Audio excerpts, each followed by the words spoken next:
শোনাবেন। এরপর আল্লাহ বলতেছেন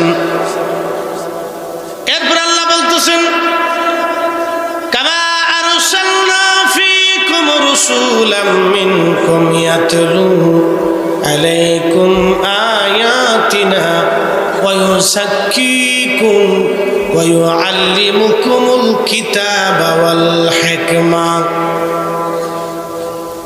ও নবীজি, আপনি উম্মতকে পবিত্র বানাবেন, পাক বানাবেন, পাক।